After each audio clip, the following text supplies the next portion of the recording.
Don't panic. That's never a good opening line. Electric vehicles are expensive, but converting older cars is possible. See, the diagram shows how. Your daughter's idea. Maybe someone like you should lead this pilot hub. I'm not your poster mechanic. Dad, breathe. Brook Hollow wasn't rich, and it wasn't poor. It was a suburb where lawns were trimmed, cars parked neatly, and neighbors waved politely without really knowing each other. On Cedar Lane, the houses were modest. Number 37, a narrow ranch with peeling white paint, was home to Daniel Mercer and his daughter, Rowan. Daniel used to own a small auto repair shop on the edge of town. Now he worked as a contracted mechanic for a delivery company, fixing vans overnight in a warehouse 20 minutes away. Steady paycheck, less freedom. After the divorce, steady mattered more than pride. Rowan was 11, too observant for her own good. She noticed the way her father hesitated over bills, checked gas prices 3 times before filling up, and sometimes wore his wedding ring when he thought she wasn't looking. That Thursday evening, she walked in holding a trifold science board almost as tall as her. "Don't panic," she said immediately. "That's never a good opening line," Daniel replied, not looking up. She set the board on the kitchen table. Across the top, in bold blue letters, "Affordable EV conversion kits for working-class families." Daniel blinked. "Rowan. I know. Do you?" "Yes. Electric vehicles are expensive, but converting older gas cars is possible. I researched it." He leaned back. "This is for school. Science fair," she corrected. "District level." He scanned the board. Hand-drawn diagrams, cost breakdown charts, battery alternatives, recycled lithium sourcing. "Where'd you even learn this?" "YouTube, forums, and Mrs. Hargrove's husband works at a charging station company." Daniel rubbed his forehead. "This isn't exactly baking soda volcano stuff. That's the point." He studied her face. She wasn't playing. "You're trying to solve something." "Yes." "What?" She didn't hesitate. "Us." Her words landed harder than she intended. She quickly added, "Not like we're broken. Just, you work nights fixing vans that cost more than our house. And they're switching everything to electric next year. What happens then?" He didn't answer. He'd been asking himself the same question. The company memo had arrived weeks ago: electric fleet transition, new certification required, training unpaid. He had been putting it off. "You're 11, he said gently. "I know. And this isn't your responsibility." "I didn't say it was." Silence filled the kitchen. Then she flipped the board to the last section, a photo of his old repair shop before he sold it. Caption: "Local businesses can lead sustainable change." Daniel swallowed. "You miss it," she said quietly. He nodded once. "Yeah. Then let's not pretend we don't." 2 weeks later, the Brook Hollow District Science Fair filled the high school gym. Parents wandered between folding tables. Judges with clipboards asked rehearsed questions. Rowan stood behind her project, hair pulled back, wearing her only blazer, slightly oversized, thrifted but sharp. Daniel lingered off to the side, hands in pockets, feeling out of place among tech executives and PTO board members. Halfway through, a stir moved through the crowd. Not loud, just a shift in posture. Heads turning. A man in his late 50s walked in, accompanied by the superintendent. Tall, confident, gray at the temples. Everyone knew him. Graham Whitmore. Founder of Whitmore Mobility, the largest EV infrastructure company in the state. He lived behind private gates near Lake Haven, the kind of place with a security booth and trimmed hedges shaped like art. Whitmore walked slowly through the exhibits. Polite nods, brief questions. Then he stopped. At Rowan's table. He read the title twice, the cost comparison chart, the battery placement diagram. "You did this?" he asked. Rowan straightened. "Yes, sir." "How old are you?"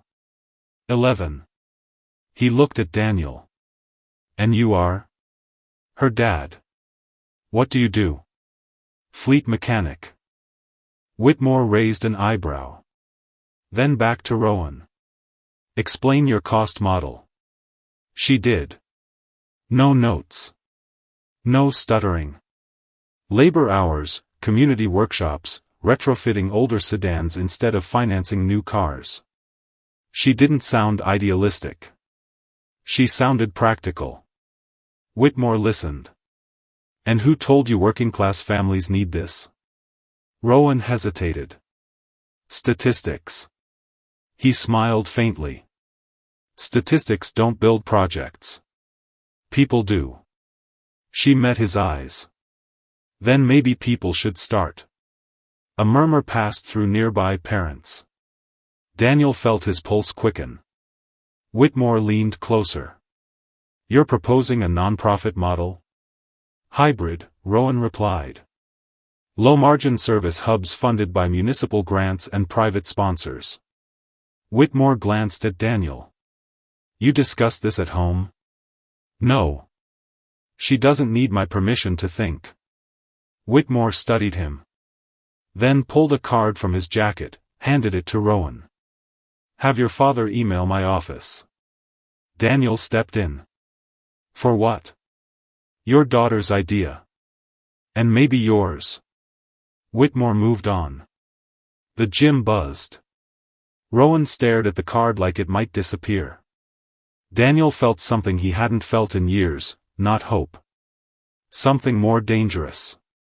Possibility. That Monday, Daniel emailed. Whitmore's assistant replied within the hour, "Meeting scheduled, Friday, 10 a.m., Whitmore Mobility Headquarters." Daniel almost canceled twice. He didn't. The headquarters didn't look flashy. It looked intentional. Glass, steel, solar panels lining the parking structure. Inside, everything felt engineered for efficiency. Daniel felt underdressed. Whitmore met him in a conference room overlooking a charging facility prototype. "I appreciate you coming. I'm not sure why I did." Whitmore didn't smile. "Your daughter's proposal aligns with something I've been quietly considering.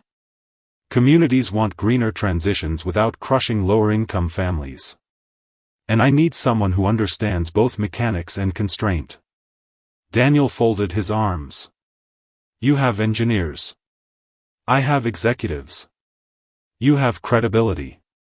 Daniel almost laughed. "I rent my house." "That's not what I meant," Whitmore said, sliding a folder across the table. "Feasibility outlines, grant drafts, projected budgets. Consult, advise, possibly lead a pilot conversion hub." Daniel stared. "Why me?" "Because if this becomes another corporate initiative, it will fail. It needs someone who actually knows what it means to count dollars." Silence. Then Daniel asked, "What do you get out of it?" Whitmore met his eyes evenly. Control of the narrative. Honest. Clean. Public goodwill. Policy leverage. Market expansion. Daniel nodded slowly. "And if I say no?" Whitmore leaned back. "Then someone else runs it. Poorly." Daniel stood. "I won't be your poster mechanic." Whitmore stayed calm. "Good. I don't want one. But your daughter isn't wrong about something. The system doesn't fix itself." Outside, on Cedar Lane, Daniel felt the weight of something bigger than pride. This wasn't charity. It wasn't rescue. It was a deal. Deals always have terms. He didn't know all of them yet.